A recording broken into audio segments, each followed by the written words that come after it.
오늘 읽은 7절과 8절, 특별히 7절 말씀은 하나님께서 당신의 이 일을 펼치실 때 절대 그냥 밀어붙이지 않는다는 것을 말씀해 주고 있습니다. 반드시 당신의 종, 선지자들, 말씀을 전하는 종들에게 먼저 이러한 일을 할 테니까, 그리고 그 일에 대해서 보여주시고 충분히 그 일과 연관되어 있는 당신의 백성들에게 경고하시고 권면하시고야 일을 시작하신다라는 것을 말씀해 주고 있습니다. 사랑하는 교우 여러분, 축복의 사람, 우리가 야곱의 축복을 노래하지 않습니까? 축복의 사람의 첫 번째 특징이 뭐라고 여러분은 생각하십니까? 제가 신앙생활을 해오면서 반백년을 살아와 보니까 축복의 사람 첫 번째 특징은 성경에서 말하는 것과 동일하다는 것을 느낍니다. 축복의 사람의 첫 번째는 말씀을 들을 줄 알아요. 말씀을 사랑할 줄 알아요. 말씀을 사랑하는 사람은 하나님의 복의 첫 번째 자리에 있는 줄 믿으시기를 바랍니다. 이건 성경이 이야기하는 것이고, 또 저 역시 목양하면서 지금까지 수없이 많이 검증된 것입니다. 말씀을 듣는 사람은 미래가 밝습니다. 우리가 예배 때 말씀 듣는 모습 자세가 다 보이거든요. 조는 사람, 말씀 앞에서 다리 꼬고 앉아서 딴 생각, 딴짓하고 있는 사람들, 5년이 가도 그 자리에 있습니다. 10년이 가도 그 자리에 있습니다. 심지어 30년이 넘게 그 자리에 있는 사람도 제가 보았습니다. 열심히 아무리 대단해도 말씀만 시작되면 자는 사람들, 그 사람들 항상 거기에 멈춰 있어요. 그런데 자던 사람도 어느 날부터 눈이 총명해지고 정신이 맑아지고 말씀 듣는 자세가 달라지기 시작합니다. 1년, 2년, 3년, 10년 지나면 그 사람의 중심과 그 사람의 주변의 형편들이 다 달라져 있어요. 하나님께서는 이 세상을 말씀으로 창조하셨습니다. 그리고 지금도 말씀으로 다스리십니다. 그러니 그 말씀이 하나님의 말씀입니다 가시화하고 명료화시켜서 말씀의 원액을 받는 그 시간, 그 시간에 말씀에 대한 존중과 경외의 태도를 가진 사람이 어찌 복을 못 받겠습니까? 말씀 떠나면 암흑이고 말씀 떠나면 미래가 열리지 않는다는 겁니다. 오늘 7절에서 분명히 말씀합니다. 주 여호와께서는 자기의 비밀을 그 종 선지자들에게 보이지 아니하시고는 결코 행하심이 없으시리라. 사자가 부르짖은즉 누가 두려워하지 아니하겠느냐? 주 여호와께서 말씀하신즉 누가 예언하지 아니하겠느냐 말합니다. 사자가 부르짖는다, 사자가 포효한다라는 뜻입니다. 혹시 에버랜드라든지 서울대공원에 동물원 쪽에서 사자들을 여러분이 보시지 않습니까? 그러면 혹시 사자가 늘어져서 자는 것만 보지 않았습니까? 가보면 호랑이고 사자고 그냥 늘어져가지고 잠만 콜콜 잡니다. 실제 그렇습니다. 야생에서도 밀림에서도 사자들은 하루에 깨어있는 시간이 한 3시간 정도밖에 안 되고 나머지는 잡니다. 구조상으로 걔네들에게는 지구력이 없습니다. 엄청난 포식자로서 24시간 다 활동한다면 주변이 완전히 초토화될 거거든요. 그래서 하나님이 좀 늘어져 있어. 그리고 조금 먹을 때만 아주 민첩하게 100m 안에서만 달리게끔 했어요. 초식동물들은 막 100km도 달리는데 이것들은 100m만 죽으라고 뛰고 그 뒤부터는 하악거리고 자빠져 자야 합니다. 그래서 여러분들이 포효하는 모습을 못 보셨겠지만 저 역시 포효하는 걸 못 봤습니다. 지금까지. 그런데 봤다고 가정을 하고 그 포효하는 소리를 실제 태백산맥이나 예전에 저 위쪽 북한의 낭림산맥에서 호랑이 사냥을 하던 사람들이 전해주는 소설들이 있어요. 호랑이를 사냥하기 위해서 쫓던 사람들이 막상 호랑이가 포효하는 소리를 들으면 오금이 저린답니다. 움직일 수가 없던 호랑이를 잡으러 간 포수들이 그만큼 무시무시하다는 것이요. 자, 하나님께서는 자기의 비밀을 그 종 선지자들에게 알리지 않고는 행하심이 없다 해놓고 사자가 부르짖은즉 이렇게 포수라도 이렇게 오금이 저리는 사자가 부르짖은즉으로 지금 말씀하고 있어요. 그러면서 누가 두려워하지 아니하겠느냐? 주 여호와께서 말씀하신즉 누가 예언하지 아니하겠느냐? 선지자의 정체성에 대해서, 선지자의 느끼는 비애에 대해서 말하고 있습니다. 전하고 싶지 않아요. 하나님이 하시는 일을 전하고 싶지 않아요. 물론 하나님이 축복하고 복주는 그 일에 대해서는 전달하는 것이 참 기분이 좋습니다. 우리 집에서 가까이에 처갓집이 있으니까 뭐 먹을 게 있으면 항상 나누니까 이렇게 좋은 음식을, 좋은 것을 가져다 주는 건 좋으니까 서로 간다고 그래요. 우리 아이들이. 그리고 또 가시면 두 분이 지혜가 있으셔서 아이고 심부름도 잘한다. 1,000원도 주고 2,000원도 주고 이러니까 얘들이 어린 시절부터 심부름하는 데에 최적화가 되어 있습니다. 그래서 서로 가려고 합니다. 가면 칭찬 듣고 용돈 받으니까 선지자들이 하나님의 비밀을 이런 방식으로 전할 수만 있다면 누구나 선지자가 되고 싶지요. 우리 한국 교회가 70년대, 80년대, 90년대 목사들을 얼마나 귀하게 대접을 했습니까? 얼마나 존중하고 얼마나 사랑을 했습니까?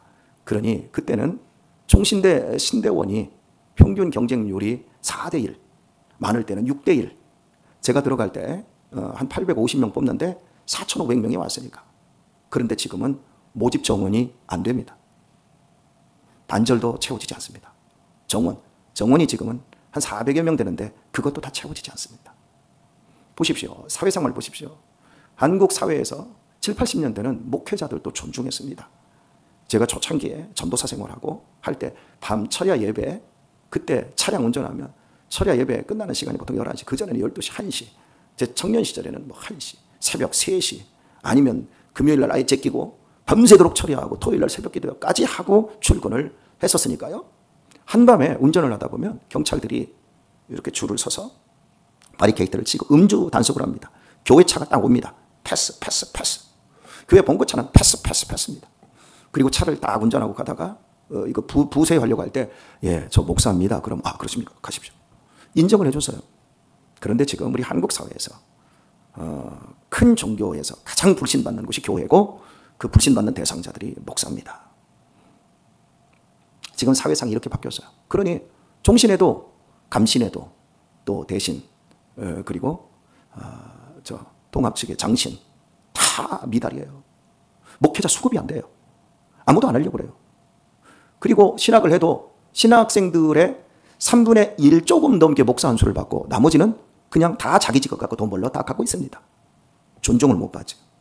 그러니까 사회가 그 하나님의 선지자들을 어떻게 대하느냐에 따라서 이게 향방이 바뀐다? 하지만 아모스는 자신이 선지자가 된 이 부분에 대해서 하나님의 비밀을 그 종 선지자에게 보이지 않고는 일을 하지 않는데 지금 하나님 무슨 일을 하려고 해요? 메뚜기 재앙을 보여주셨어요. 그들을 하나님이 아수르의 손에 붙여서 그 나라를 쓸어버릴 겁니다. 무시무시한 일이 앞으로 일어날 겁니다. 그런데 그 일을 지금 아모스 선지자가 전하고 있어요. 근데 아모스 선지자는 출신이 남쪽 유다고 이 말씀을 증거하는 장소는 북쪽 이스라엘입니다. 그리고 북쪽 이스라엘은 당시에 세계 최강은 아니었어도 세계 최강의 나라인 아수르, 바벨론, 그리고 밑에 이집트라는 나라가 자기들끼리 내전이 일어나서 이스라엘을 공격을 못하니까 여로보암 2세 시대에 이스라엘은 안정적인 기조 속에서 경제활동에 몰입을 해요. 전쟁을 안 합니다. 그러니까 경제적인 부유가 이스라엘 역사 속에서 솔로몬 시대 이후에 가장 부유한 시대예요. 가장 안정적인 시대예요. 그들이 돈이 얼마나 많냐면 이제 다음 주부터 살펴봐야 되겠지만 여름 궁궐이 따로 있고 상하 궁전이 되어 있어요. 그걸 하나님이 다 때려 엎어버린대요. 상하는 이스라엘에서 나오지 않습니다. 그걸로 궁전을 만들고 여름 궁전, 겨울 궁전을 만들어 놓고 사치와 그들이 호의호식을 하고 있습니다. 제일 잘 나가고 있습니다. 그런 시대에 하나님의 니네 망하게 한대.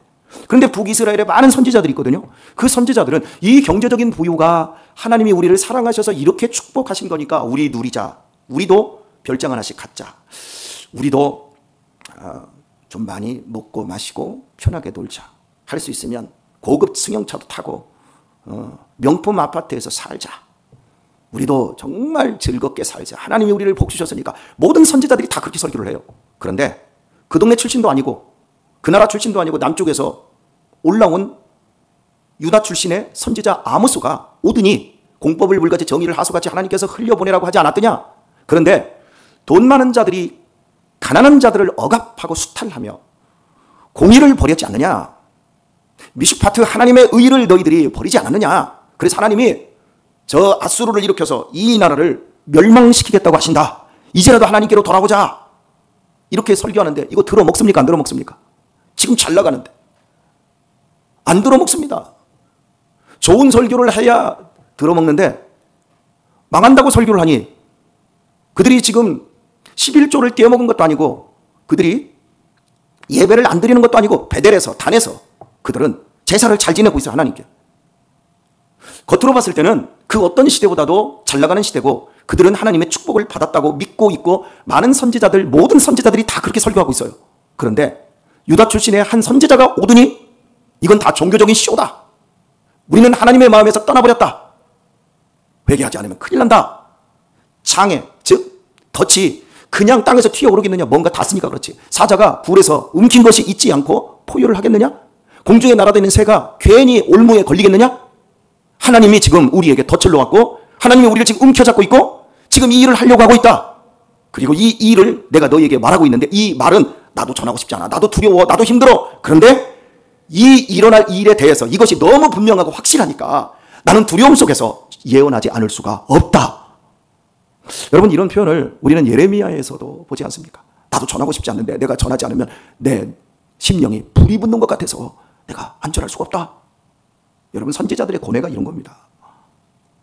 시대를 읽지 못하는 선지자들은 그냥 마냥 축복만을 얘기하죠. 그러나 시대를 읽고 미래를 보는 사람들, 성경에 이미 과거와 현재와 미래를 다 보여주셨거든요. 지금 유신이가 저한테 한 2주 전부터 계속해서 이야기하고 있는 것 중에 하나가 아버지 희한해요. 여기 군산이나 이쪽 충청도 쪽에는 올해 물난리가 2번이나 났잖아요. 여러분 지난주에 군산 금산 저쪽으로 막 비 엄청 와서 물난리가 나고 잠기고 난리가 났습니다. 우리 고향도 사거리 서천읍 사거리가 완전히 물에 잠겼어요. 그 정도로 비가 많이 오는데 어떻게 저 강릉에는 비가 안 와가지고 저런 물사태가 심각해요. 아버지 이게 이해가 돼요? 그럼 제가 그래요.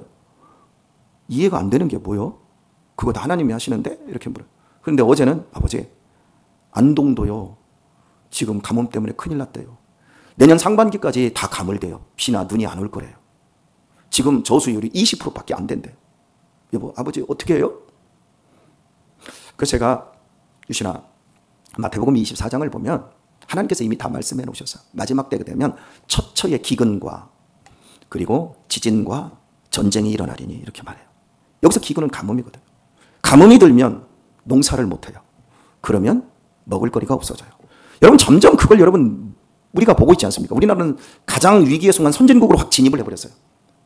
세계가 식량이 부족하고 세계가 이상 기온으로 인해서 농경지들이 얼마나 지금 축소되고 있습니까? 그런데 우리나라는 개발도상국에서 꼭지점에서 경제적인 대국 12위까지 가 있었기 때문에 우리가 장사를 잘하니까 모든 식량 같은 것들을 다 빨아들일 수 있었어요. FTA를 맺으면서 멕시코에 있는 저 브라질에 있는 동남아에 있는 수없이 많은 채소와 밀과 이런 것들을 다 빨아들이고 우크라이나에 있던 것들을 싹 다 빨아들이면서 선진국 대열에 들어온 거예요. 그러니까 우리는 별로 지금 먹는 것, 막 코스트코 이런 것들이 들어오면서 대량으로 사고 하잖아요. 그러니까 우리는 지금 그걸 못 느낍니다. 못 느끼는데 여러분 전 세계는 지금 식량 때문에 난립니다. 여러분 물 때문에 난립니다. 우리가 지금 선진국에 진입한 전 세계의 200개 국가 중에 한 지금 10번째 안에 들으니까 그리고 미국의 꼭두각시 노릇을 잘하니까 이 부분에서 지금 문제가 하나도 안 되지만 그래서 우리는 배가 터지도록 먹고 개들 사람에게 먹어야 될 걸 짐승들한테 다 먹이고 그것도 모자라서 버리는 게 산더미 같지만 이 부분에 대해서 경고하고 환경에 대해서 경고하고 우리 이렇게 살아서는 안 된다라고 하는 설교자가 과연 이 땅에 유튜브에 얼마나 있습니까 여러분? 아모스 설교를 해도 축복의 설교로 바뀌어. 액면 그대로 설교를 못해요. 왜? 듣기 싫으니까. 이렇게 적당히 퉁치고 있습니다. 우리는 긴장해야 합니다. 깨어 있어야 합니다. 우리는 너무 많은 것들을 지금 누리면서 하나님의 음성을 못 듣고 있습니다. 제가 노예 서기를 하면서 교회의 형편들을 다 돌아봅니다. 우리 남손노예 85개 교회들의 형편과 처지를 거의 압니다. 그리고 이제 그 교회들이 이제 현재 목사님들이 이제 한 8년 이 생들부터 한 4년 이쪽에 끼어있는 목사님들이 우리 남선노예의 거의 한 반수가 되는 것 같아요. 그러면 앞으로 한 7, 8년 내내 이분들이 다 은퇴를 해요. 이제 젊은 사람들이 수급돼야 하잖아요. 그런데 제가 보기에 이분들이 은퇴를 하면 반절은 교회를 문을 닫습니다. 왜요? 은퇴 대책이 안 돼요. 교회가 작으니까. 우리 한국교회에 지금 무슨 현상이 일어나고 있냐면 중대형 교회로 소형 교회에서 사람들이 다 몰려갑니다. 주일학교가 무너졌습니다. 찬양 시스템이 무너졌습니다. 교회들이. 대부분의 교회들이 찬양인들을 누가 하시는 줄 아세요? 70 다 되신 어르신들이 나와서 해요. 반주자가 없어요. 반주자가 겨우 바이엘 뛰는 정도고 없어요. 그러니까 벌써 찬양에 대해서 힘이 없어요. 주일학교 교육 애들이 학생들 청년들이 없으니까 어른들만 있습니다. 그런 교회에 젊은 사람인 나도 가기 싫고 늙은 사람인 나도 싫어. 그러니까 시스템이 구축된 제도와 어떤 조직이 잘 갖춰져 있는 교회는 아직도 중대형 교회거든요. 여러분 중대형 교회의 시스템을 작은 교회가 따라갈 수가 없습니다. 중대형 교회에서의 목사님들 설교, 소형 교회 목사님들이 흉내도 낼 수 없습니다. 여러분 그 목사님들은 박사학위 가졌지, 좋은 기자재 다 가지고 있지, 실력 있지, 키도 크지, 얼굴도 잘생겼지, 젊지. 저 같은 목사들이 유튜브에 아무리 설교를 띄워도 50회 넘어간다는 게 기적입니다, 여러분. 근데 저는 완전히 미친 사람이죠. 합니다. 큰 교회 목사님들 설교, 주일 설교, 방송 딱 했다가 다 비공개로 다 지워버립니다. 지금 우리 남수원내에도 그런 교회들이 있어요. 다 지워버립니다. 그리고 올려도 주일 설교 하나만 올립니다. 다 자르고. 세상 사람들이 들었을 때 조금이라도 기분 나쁜 이런 것들은 다 자르고 편집해서 딱 올리면 이렇게 올려요. 근데 저는 새벽 기도에도 올려요. 하나도 안 잘라요. 미친 거예요. 근데 미치더라도 제 설교에 나중에 어떤 사람들이 동성애를 걸기 시작하면 동성애법으로 걸기 시작하고 또 다른 무리들이 다른 종교를 비하하고 폄하하고 비난했다? 이런 걸로 걸리면 왕창 걸립니다. 제 설교는 정말 위험한 설교입니다. 앞으로 제 미래가 어떻게 될지 저는 불분명합니다. 제 미래에 유튜버가 되어서 막 돈도 벌고 막 가만히 있어도 돈이 들어오고 잠자는 동안에도 돈이 들어오고 목사님은 미래가 밝아요. 여러분 제 설교 내용이 그런 내용이 아니에요. 저 자칫하면 죽습니다. 그걸 알고 있습니다. 시대가 그런 시대입니다. 교회들이 목사님들이 막 은퇴를 하니까 후임자들을 세우잖아요. 근데 후임자들이 다 어떤 분인 줄 아세요? 카리스마가 없어. 그냥 눈치 보고 그 교회에 성도들이 하자는 대로 다 하는 사람, 하나님의 거룩한 마음을 품고 이 시대에 저 세상이 이렇게 가더라도 새로운 대한 공동체, 그 대한이 아니라 원한이거든요. 하나님을 떠난 인류, 하나님을 떠난 나라, 하나님을 떠난 가정, 하나님을 떠난 개인, 소망이 없어요. 징계밖에 없어요. 끝나는 거예요. 하나님께로 돌아와야 돼요. 하나님께로 돌아온 사람, 하나님께로 돌아온 가정, 하나님께로 돌아온 교회 공동체, 그 공동체와 그 사람들이 어떻게 인생을 살아야 됩니까? 하나님 중심으로 살아야 합니다. 물질 중심, 돈 중심이 아니라 탐욕 중심이 아니라 하나님 중심으로 살아야 합니다. 이 삶을 살아내는 가정, 이 삶을 살아내는 공동체, 그걸 만들지 않는 한 한국 교회는 미래가 없습니다. 얼마나 많은 사람들이 작은 교회에서 시스템은 다 무너지니까 그렇게 20년, 30년 그 교회를 세워 갔어도 이제 조직이 안 돼. 우리 교회는 소망이 없어. 중대형 교회로 다 몰려가니까 중대형 교회는 코로나 이후에 가만히 있는데도 사람들이 몰려드는데 다 누가 몰려드냐면 안수 집사님들, 권사님들, 장로님 출신, 목사님도 은퇴하면 대형 교회로 다 가요. 이렇게 지금 우리 공동체가 허약해졌고 위선적이에요. 오늘 말씀을 뵙겠습니다. 여러분은 하나님께서 우리의 미래를 주장하고 계시는데 여러분의 미래를 위해 여러분은 어떤 말씀을 듣기를 원하십니까? 복은 말씀을 듣는 태도에 있다고 그랬어요. 여러분 달달한 설교, 설탕이 듬뿍듬뿍 발라지고 꿀이 줄줄줄줄 흐르는 설교를 누가 싫어하겠습니까? 계속해서 그것만 먹고 싶지요. 그런데 진짜 우리를 건강하게 하는 건 야채도 많이 먹고 쓴 것도 많이 먹어야 돼요. 진짜 우리의 몸을 건강하게 한 건 맛은 못 느껴도 쓰더라도 그게 보약 아닌가요? 우리 애들 보세요.